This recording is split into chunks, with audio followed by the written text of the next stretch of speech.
could you put a number on compassion?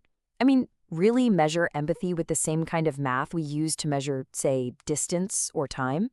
It sounds like something straight out of science fiction, right? Well, that is the exact question we're going to unpack today. So let's just dive right in. Can you actually write an equation for compassion? It seems kind of impossible, but that's the central challenge that a fascinating new paper from the Coherence Lab is taking on. And believe it or not, they think they've found a way to do it. At the very heart of their work is this one key idea. They're saying that true compassion, it's not just a fuzzy feeling. It's a form of stability. It's the ability to keep your cool, to maintain your internal balance, even when the world is throwing confusing or delayed feedback at you. It's about choosing to reflect instead of just reacting. So how in the world do you even start to test an idea like this? Well, the whole framework kicks off with this really clever and actually pretty simple concept. They call it the two mirrors. But first, we gotta shift how we think about delay. You see, in this model, a delay in getting feedback isn't a bug. It's a feature. It's that critical pause, that little bit of space you get to actually think and choose how to respond, instead of just having a knee-jerk reaction. It's the space where reflection can actually happen. Okay, now for the mirrors. This is where it gets really interesting. They model all our interactions as if we're facing one of two mirrors. The identity mirror? Well, that's like talking to your best friend, someone who gets you and agrees with everything. And then there's the sign flip mirror. That one represents total opposition. It reflects back the exact opposite of what you're putting out there. And here's the absolute crux of it all. The goal isn't just to build a system that can handle praise or one that can handle criticism. No, the real challenge is to design one single, robust system, a common controller, that can stay cool, calm, and collected no matter which mirror it's looking into. It's basically the engineering version of grace under pressure.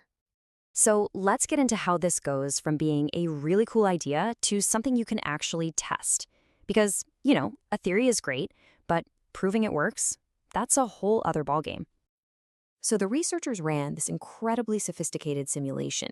They basically built their controller in a digital world and then just threw everything they could at it. They made it face the nice mirror, then the mean mirror. They even hit it with random noise to try and knock it off balance. And all the while, they were slowly cranking up that feedback delay, just pushing it to see where it would finally break. And boom, here's the headline result. The system they designed could handle a delay of 0.7 seconds. That's more than 2/3 of a second before it became unstable. Now, that might not sound like a long time, but in the world of high-speed cognitive systems, that is a huge buffer. It's a real, measurable capacity for reflection. And check this out. This table shows what I think is the most important finding. It didn't matter if the system was looking at the friendly identity mirror or the oppositional sign flip mirror. The breaking point, that 0.7-second tipping point, was pretty much identical for both. That is wild. This chart just makes it crystal clear, doesn't it? The controller was literally neutralizing the polarity of the feedback.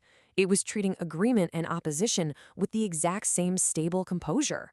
And that, right there, is the very essence of what these researchers are defining as compassion. Okay, so seeing this stable performance is one thing, but this brings us right back to our big question from the beginning. If we can test for this kind of behavior, can we finally actually measure it? And the answer is yes. They developed what they call the empathy stability metric, or ESM. It's a direct measurement of how well a system holds it together when faced with that delayed, contradictory feedback. And here's the tricky part. A low score is actually what you want. Think of it like a golf score. The lower, the better. A low ESM score means the system is incredibly stable, which in their terms means it has high empathy. This right here is the big poetic takeaway. The paper frames this delay as a kind of moral space-time. It's that critical gap, that interval that allows reflection, and therefore compassion, to even exist. And this isn't just some philosophical mumbo-jumbo. Imagine an AI moderator on a social media platform. This space-time could be the difference between it instantly zapping a comment in anger and taking a moment to issue a considered, helpful warning. It's literally a system's compassion bandwidth. But wait, the work doesn't stop there. The final, and you could argue most crucial piece of this puzzle, is about making this whole process completely transparent, verifiable, and something anyone can repeat. To do that, they built a full 3-step pipeline. Step 1 is the design layer, where they use math to build the stable controller. Step 2 is the validation layer, where they run the simulation we just talked about. And finally, step 3 is the archival layer, where they bundle everything, the code, the parameters, the results, into a single file. This creates what they call moral provenance. It's like a verifiable birth certificate that proves the system's coherence. So the crucial takeaway is that a system that can pass this whole test demonstrates what they call moral invariance. It's fundamental stability. It's core. It just doesn't waver, whether it's being cheered on or challenged. It has a form of integrity that you can actually verify. And all of this work leaves us with a pretty profound final thought. It moves empathy from being this abstract human virtue to a certifiable engineering property. So if we can actually start to design and test for empathy in our AI systems, what does that mean for our future? What happens when the autonomous car making a split-second decision or the algorithm curating your newsfeed has a verifiable moral backbone? What comes next? Welcome to the Deep Dive, where we take a stack of sources, extract the vital knowledge, and, well, deliver the aha moments straight to you. Today we're tackling something pretty wild, a technical paper that manages to blend advanced feedback control theory with, believe it or not, the mathematical definition of human morality. We are digging into the mirror delay protocol paper by Lucien Delta and Skylar Fiction. And these researchers, they weren't just trying to build a more stable system, no. They aimed to mathematically define empathy and compassion using, the really rigorous tools of stability analysis. So our mission today is to understand their core claim, which is quite astonishing. They frame it as coherence equals conservation of compassion under delayed feedback. We're going to break down how they actually tried to engineer a system that is, by definition, compassionate. And we promise we'll try to do it without making your head spin with equations. Yeah, and what's fascinating, right from the start, is how this source challenges a really foundational assumption in engineering. It's especially in control systems. Right. I mean, if you work in controls, you know that temporal delay, that reaction lag, usually written as tau, is typically seen as the enemy, like something purely destabilizing you need to get rid of. But this framework, it just flips that whole idea. It argues that in something like a cognitive system, or maybe even a moral one, delay isn't the flaw. It's actually the necessary time for reflection. The medium for reflection. Exactly. It's the physical time needed for an input to become a thought, instead of just an immediate knee-jerk reaction. That completely changes the game then. So if delay is reflection time, the goal isn't just simple stability anymore. It's about engineering a system that can stay coherent, stay stable and functional, even when it gets inputs that are like temporally inverted or fundamentally contradictory. They're basically trying to force a system to be reflective. Precisely. They're shifting the question from how do we stabilize this despite the delay to something more like how long can this system stay stable because it has this reflection time? And they really enforce this with what I think is the most compelling part of the paper, this dual mirror setup. Okay, let's unpack that. The core test mechanism, these mirrors, what are they exactly? They talk about a mirror matrix, Ornallers. Yes, Ornallers, it basically sets the polarity state. It dictates how the system perceives the delayed input compared to its current state. And they set up two key conditions. First is the identity mirror, $1 oils III, which in sort of human terms is like recognition. The delayed input matches your current state.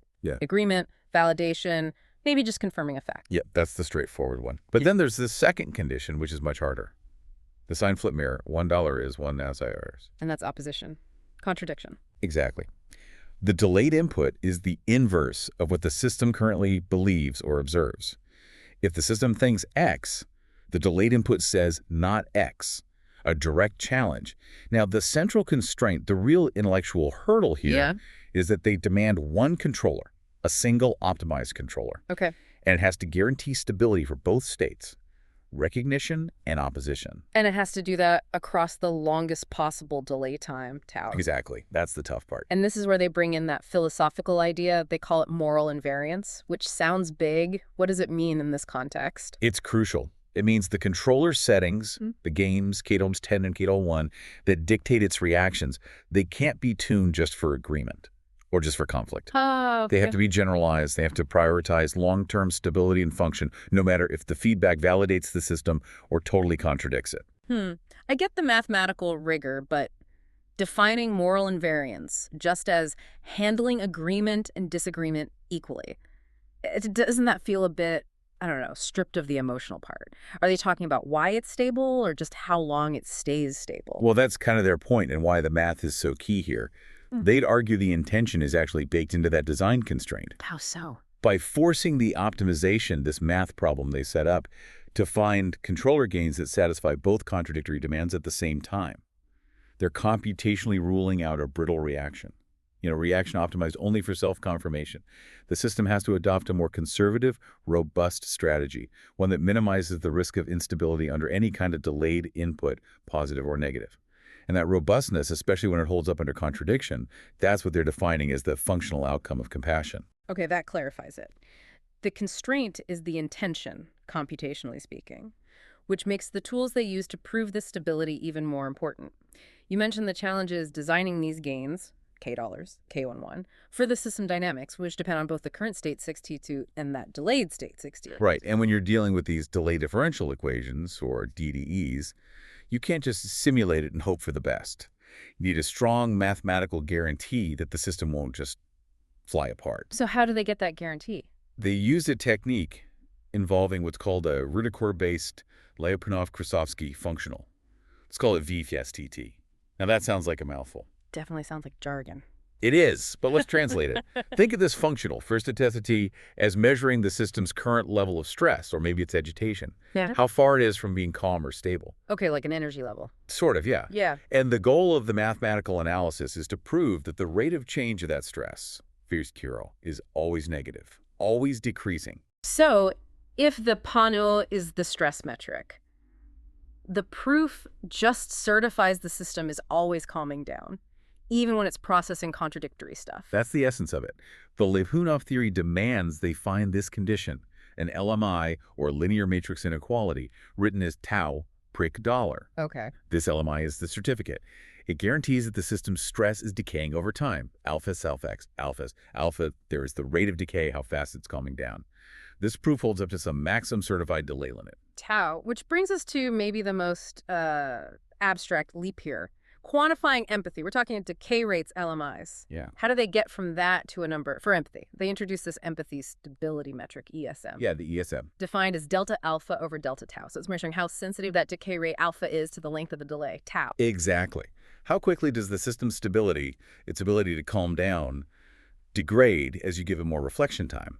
And here's the core insight. Compassion, in their definition, isn't about having the highest possible stability.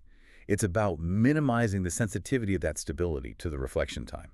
So low sensitivity means high empathy. That's it. A system with high empathy is one where the absolute value, ESM dollar, is low. Meaning its stability holds up well even as the delay increases. Even if you give the system, say, half a second, 3/4 of a second to process a direct contradiction, its fundamental stability barely wavers. That ability to stay coherent under delayed contradiction, that is mathematically defined as empathy in this work. And the method to find the best controller was this convex optimization. They wanted to maximize stability, maximize alpha. Make it as stable as possible, yes. And this is the key part again, subject to the constraint that the stability condition that LMI holds for both mirrors, for Psi-Preek dollars and Priest-Piperkin and Priest-Tier simultaneously. Right.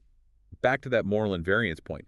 The simultaneous optimization forces the system away from a specialized solution. It has to find the best stability it can achieve that works equally well for validation and contradiction. That's the trade-off that generates what they call compassion. It forces a generalized solution, preventing that brittleness you'd get if you only optimize for agreement. Okay, so they have the theory, the math, the LMI certification. But did they actually test this? Did they simulate it? Oh, yeah, absolutely. This wasn't just theoretical. They backed it up with high-fidelity simulations. Used delayed differential equations, specifically a method called RK4 with method of steps, to see how the system behaved over time. And they didn't just run it in perfect conditions, I assume? No, they made it hard.